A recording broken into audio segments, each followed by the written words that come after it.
te zoando aqui no carro. Outrora, irmãos, esse templo estava cheio de pessoas, mas nós estamos aqui hoje. Nós estamos aqui, e se nós estamos aqui, é porque Deus tem nos sustentado. Louvado seja o nosso Deus. Já imaginou se Jesus voltasse hoje? Quem que ele encontraria na casa do Pai? Quantos já estiveram aqui, mas se desviaram? Quantos voltaram para as velhas práticas, mas nós estamos aqui. O braço forte do Senhor, Ele tem nos sustentado. E é por isso que nós vamos agradecer a Ele nesta noite. Pai querido, Deus amado, nesta hora, Pai, de oração, nós entramos em Tua presença. Queremos Te engrandecer. Queremos Te exaltar, queremos Te bendizer, Senhor, pois sabemos que o Senhor é digno, santo e poderoso, digno de ser honrado, de ser exaltado, porque grande e poderoso Tu és. Obrigada, Jesus, pela nossa vida. Obrigada pelo sacrifício do Senhor lá na cruz do Calvário por nós. Por causa dele é que nós estamos aqui hoje. É por causa do teu sacrifício na cruz do Calvário é que hoje nós somos salvos e libertos em Cristo Jesus. Pai, colocamos diante do Senhor a nossa vida. Coloco diante do Senhor a vida de cada irmão que está aqui nesta noite. Quero Te agradecer pela vida de cada um que o Senhor tem sustentado nesta obra. Pai, quero colocar diante do Senhor também a palavra que será falada aqui. Que o Senhor venha me usar, Deus, para a honra e glória do Teu nome. E que seja o Teu Espírito Santo de Deus falando aos corações aqui nesta noite. Pai, muito obrigada. É o que eu Te peço e Te agradeço no nome de Jesus. Hoje eu quero estar falando um pouco sobre restauração. O que significa restauração? Trazer de volta o seu estado original, consertar algo que está danificado ou até mesmo perdido. Reconstrução é renovação, restituição. Hoje eu quero falar sobre a vida de um homem que foi usado por Deus de forma sobrenatural para restaurar os muros de uma cidade inteira, que era Jerusalém. Esta cidade, ela tinha cerca de 4 a 5 quilômetros, que foi a distância desse muro ao redor da cidade que foi restaurado.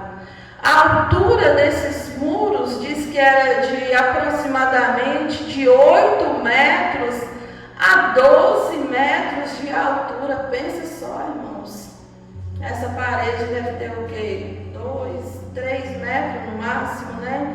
Pensa de 8 a 12 metros de altura, cerca de 4 a 5 quilômetros de distância, fora a espessura do muro, que diz que era mais ou menos de mais de 2 metros.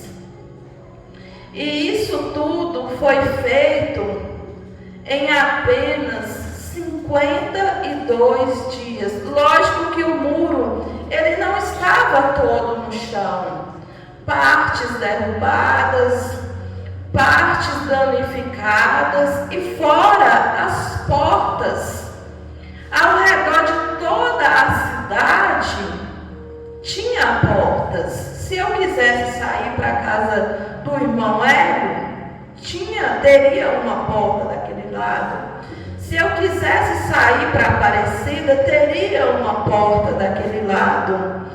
Então, pelo médio de pessoas, de famílias que ficou responsável pela reconstrução de cada porta, era em média de mais ou menos 10 portas ou mais.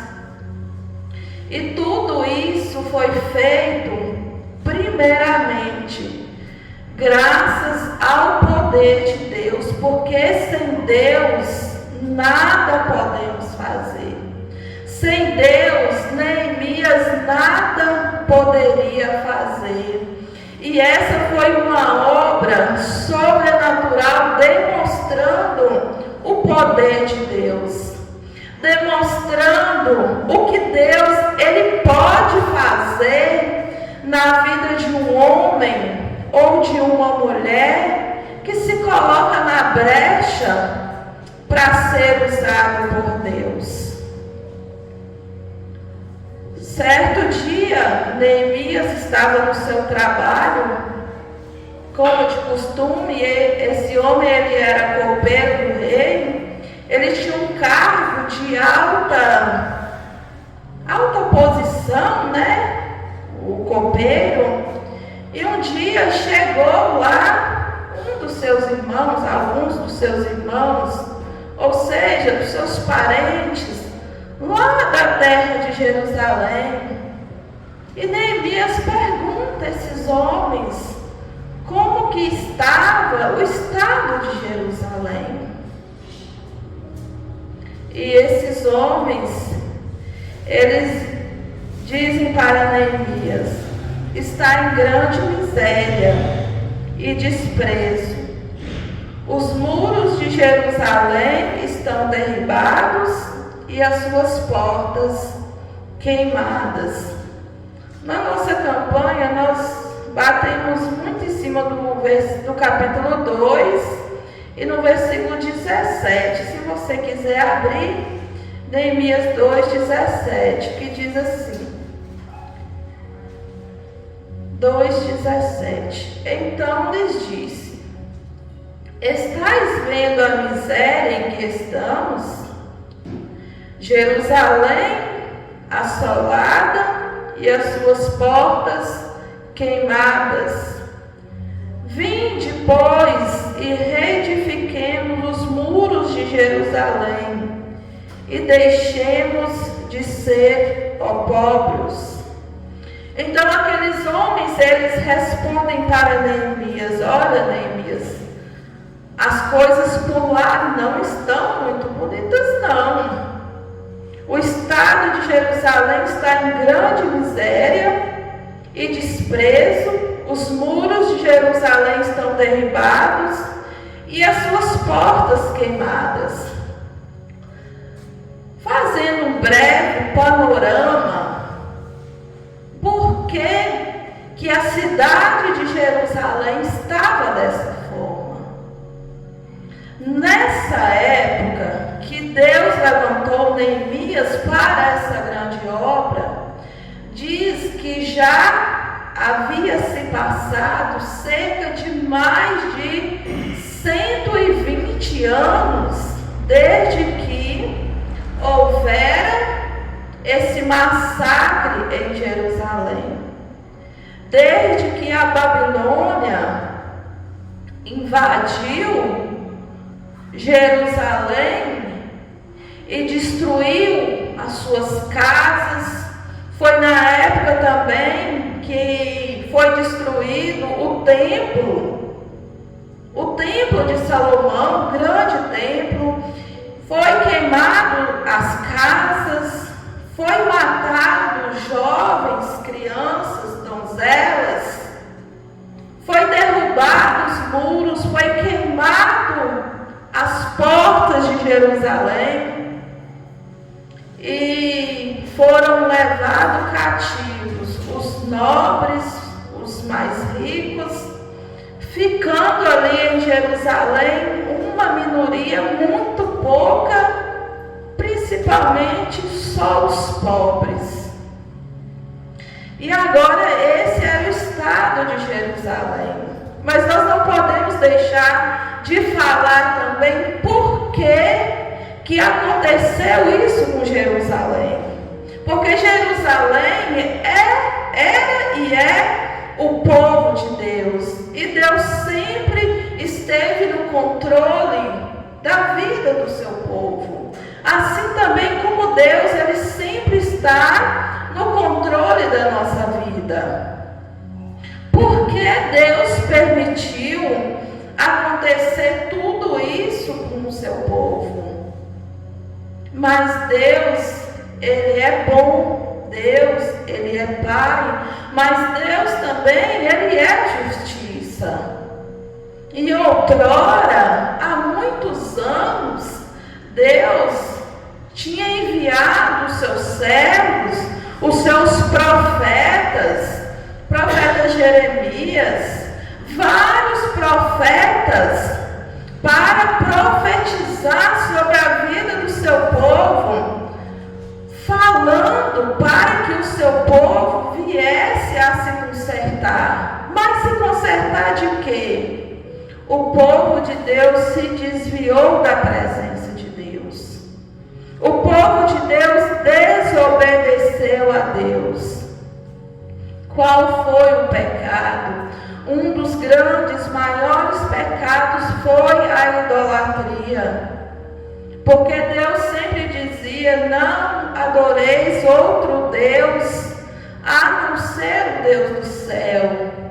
E volta e meia o seu povo estava lá, seguindo e adorando a outros deuses. E sempre o Senhor falando com o seu povo através dos seus profetas: voltem para mim, para que eu não vos faça mal. Mas, enfim, o povo não deu ouvidos à voz do Senhor e aconteceu isso. E agora, mais de 120 anos depois, esta cidade ainda continua esse opróbrio. Deus disse para o povo que eles ficariam no cativeiro 70 anos. Quando Deus levanta Neemias, o povo já havia voltado no cativeiro. Neemias, certamente, ele nasceu no cativeiro e por isso ele ficou por lá mesmo. Muitas pessoas já tinham constituído famílias lá e acabou ficando por lá mesmo. Mas nessa época, a Pérsia já tinha também tomado a Babilônia, porque a Babilônia não era mais um império forte. Quando a Babilônia tomou Jerusalém, ela estava predominando, e só que esse poder subiu no coração do rei. Nós sabemos dessa história, quando Deus leva ele para comer capim e tal, e Deus abate esse rei. E é quando ele libera, depois de 70 anos, lógico, por causa da vontade de Deus, das palavras, das promessas de Deus, esse povo volta. Só que quando eles voltam, eles continuam no meio do opróbrio, porque eles estavam numa terra que eles eram escravos. Eles voltaram pobres, eles voltaram sem nada. E agora a cidade está toda destruída. Quem ficou ali foram os pobres, não tiveram condições de reconstruir. A cidade está toda cheia de entulho por causa da guerra que teve, né, há anos atrás, quando a cidade foi invadida. Então é por isso que os parentes de Neemias falam com ele dessa forma: está em grande miséria e desprezo. Os muros de Jerusalém estão derrubados e as suas portas queimadas. O início do livro de Isaías nos relata isso, que quando ele ouviu isso, Neemias se entristeceu. Neemias se entristeceu, ele chorou, ele lamentou e ele orou. E por alguns dias ele fez isso. Porque Neemias brotou no coração dele a empatia, o desejo, eu creio que foi Deus, usando este homem. Nasce no coração dele o desejo de fazer alguma coisa por Jerusalém. Mas e agora? O que fazer e como fazer? E certo dia, Neemias ele entra na presença do rei para servir o rei, como de costume. E o rosto de Neemias estava triste. Eu penso que quando Neemias entrou com aquele rosto triste, já era uma estratégia que Deus já estava dando para Neemias para chamar a atenção do rei. Porque nós sabemos que não poderia entrar na presença do rei com o semblante caído. Independente do que as pessoas, principalmente um funcionário, um servo, estivesse passando, ele teria que entrar sorrindo. Ele não poderia de forma alguma expressar para o rei os seus problemas. E se era isso que ele queria, chamar a atenção do rei, porque o rei era, abaixo de Deus, era o único que poderia ajudar ele, ele conseguiu. Porque o rei pergunta a ele, por que está com esse rosto triste, Neemias? Porque eu sei que doente você não está. Aí é quando ele começa a relatar o estado, a situação que se encontra a terra dos seus pais. E Neemias acha graça, acha favor diante do rei. O rei dá a Neemias tudo o que ele pediu, que foi cartas para ele conseguir atravessar, chegar até lá, para ele conseguir madeira, mandou oficiais junto com ele. Foi muita ajuda que o rei, primeiramente Deus, deu a Neemias. E quando Neemias chega em Jerusalém, o texto diz que ele montou no seu cavalo, ele saiu à noite, ele não falou nada para ninguém e ele saiu a sondar aquela cidade. Muitas vezes, irmãos, os problemas que nós temos, o alvo que nós queremos conquistar, nós não precisamos contar para ninguém, porque muitas vezes, se nós contarmos, aquelas pessoas vão nos sabotar, vão nos desanimar até mesmo antes de nós começarmos qualquer obra aqui. Você não é capaz, não, você não vai conseguir, não vai ter jeito. Então, muitas vezes, nós precisamos ficar calados e sondar o que Deus vai fazer. E assim ele fez. Aí, depois de ter feito essa expensão, ele chamou o povo e falou com o povo qual que era o desejo do coração dele e o motivo no qual ele tinha ido ali. E ele chama o povo para essa grande obra.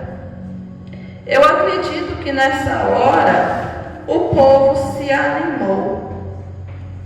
O povo se animou. Porque eles também não sabiam o que fazer,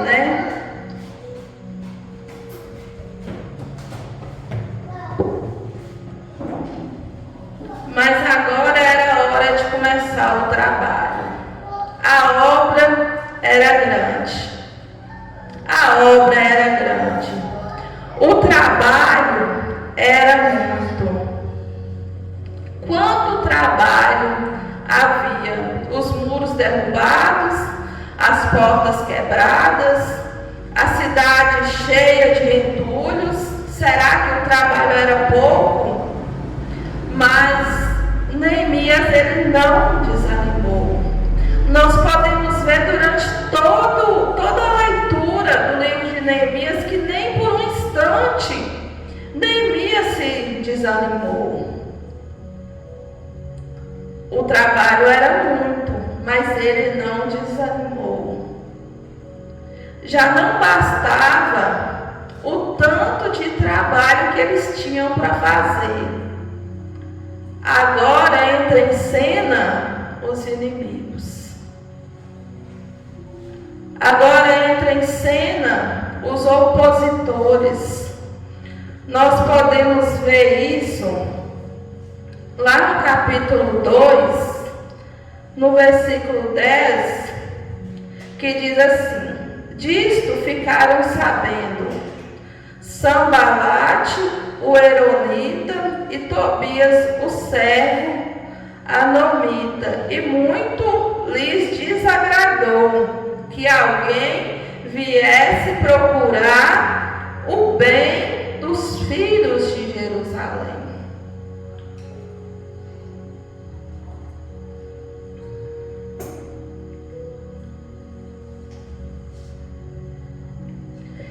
Então, de primeiro, vem esses homens para tentar desanimar eles. Isso foi no início da obra. Quando o muro ele já estava pela metade, eles vieram de novo. Está lá no capítulo 4, diz assim: tendo Sambalate ouvido que edificávamos o muro, ardeu em ira e se indignou muito, e escarneceu dos judeus. Então falou na presença de seus irmãos e do exército de Samaria e disse: que fazem esses fracos judeus? Permitisse-lhes a isso? Sacrificarão? Darão cabo da obra no dia? Renascerão acaso dos montões do pó as pedras que foram queimadas? Aí eles falam que o muro que eles estavam construindo, se até uma raposa passasse lá, derrubaria as pedras. Eles falaram isso na tentativa de intimidar o povo, tentando zombar da obra de Deus. Isso foi no meio da obra. Mas eles vieram mais uma vez, irmãos. Eles não desanimaram. Eles falando e o povo trabalhando. Eles zombando e o povo trabalhando.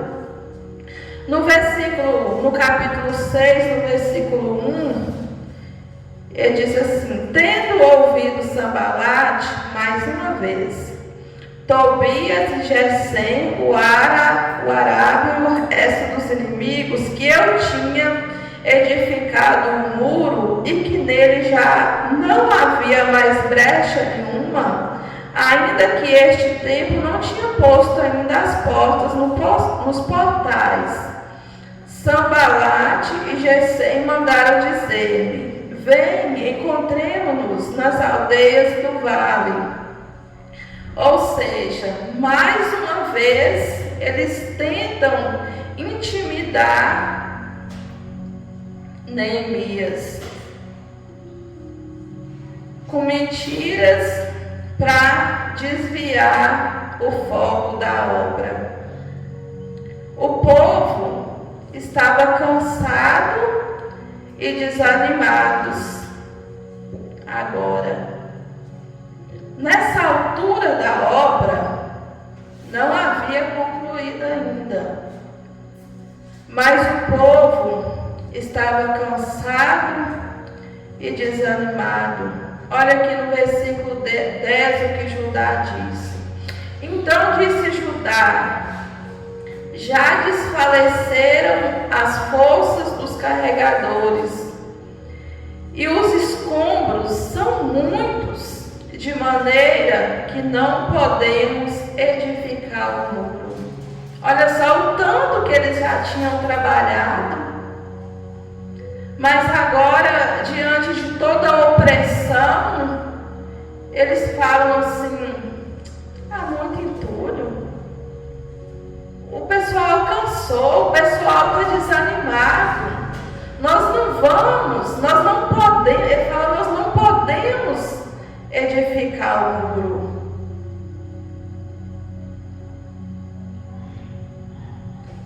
Mas aí, olha o que é que Neemias vem e fala com eles.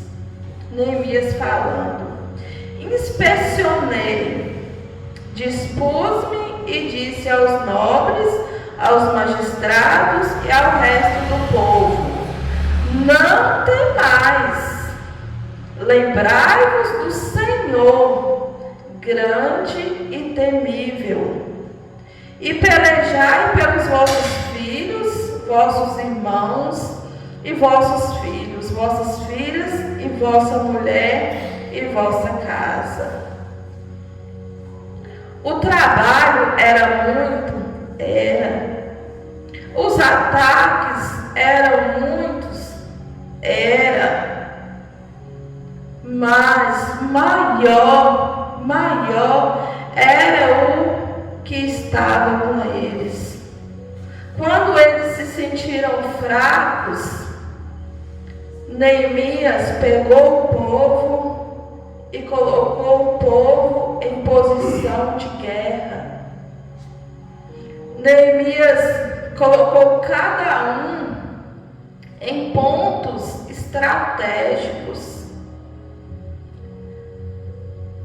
porque eles ficaram sabendo que eles tinham um plano de vir infiltrar no meio deles e matar. Aí quando eles ficaram sabendo disso, Neemias armou o seu povo.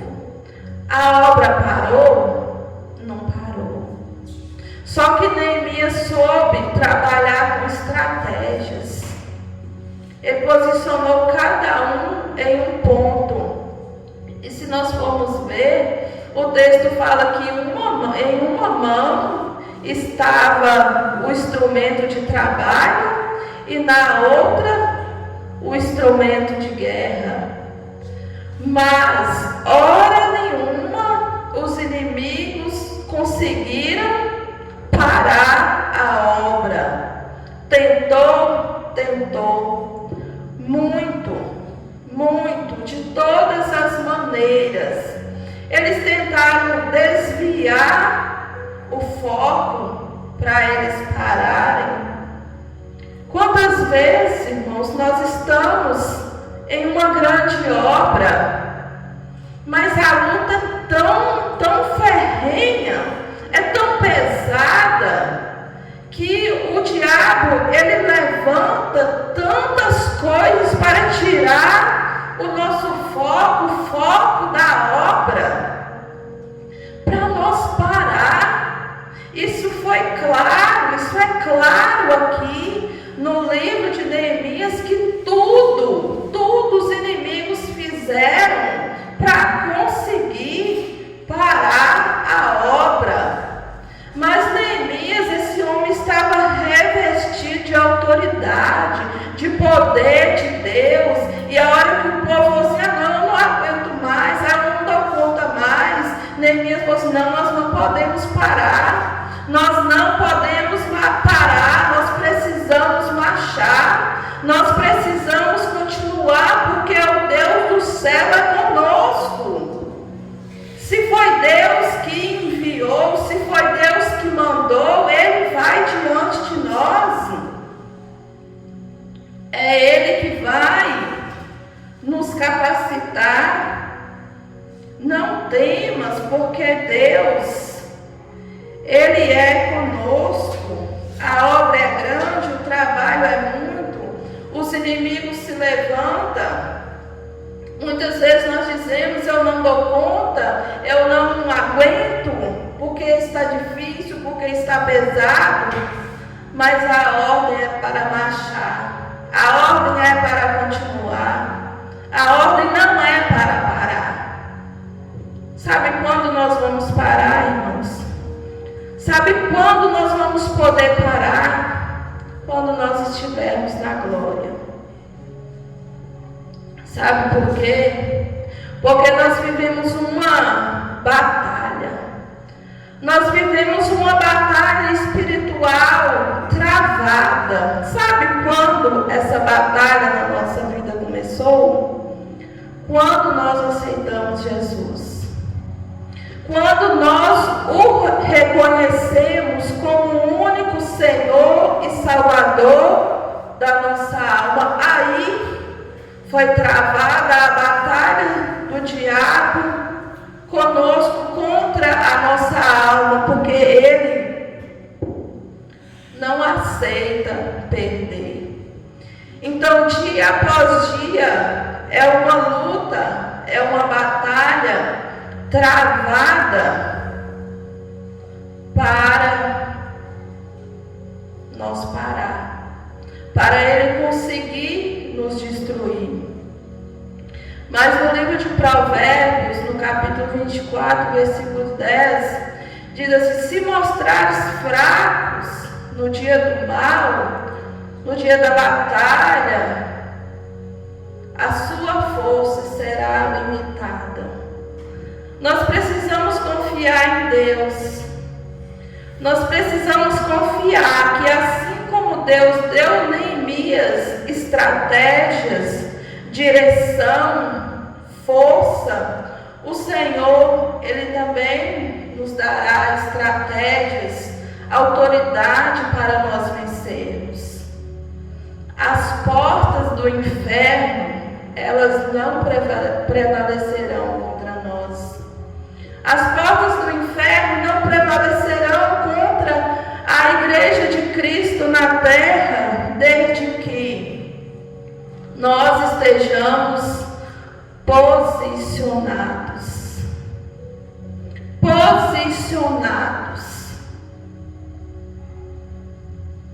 Se nós estivermos em posição de guerra, qual que é a nossa posição de guerra?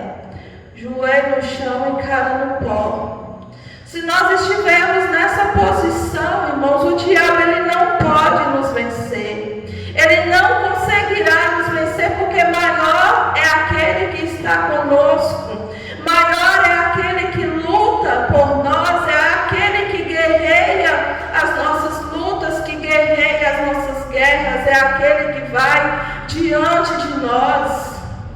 Se nós estivermos posicionados, o Senhor, Ele lutará ao nosso favor. Porque se Deus é por nós, quem será contra nós? Agindo Deus, se Deus agir ao nosso favor, quem poderá impedir? Nós não podemos nos mostrar fracos, senão nós vamos perder a batalha e nós vamos perder a guerra. Nós não podemos nos mostrar fracos, porque senão certamente nós vamos ser vencidos. Se nós não estivermos em posição de guerra, certamente o diabo ele vai nos vencer. Ele vai nos vencer no desânimo, ele vai nos vencer nas doenças, ele vai nos vencer na nossa vida financeira, que é tudo foco para nos tirar da grande obra. A obra é grande, nós não podemos parar. O Senhor, Ele nos levantou com um propósito. O Senhor tem uma obra para nós. Nós precisamos trabalhar nesta obra.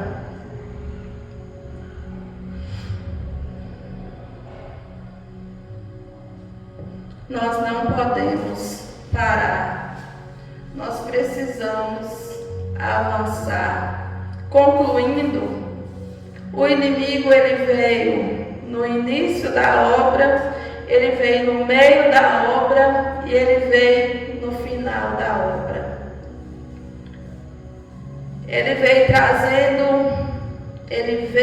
e ele vem trazendo N de problemas para tentar nos parar. Ou seja, ele veio no início, ele veio no meio, ele veio no fim. Ele vem em todas as fases.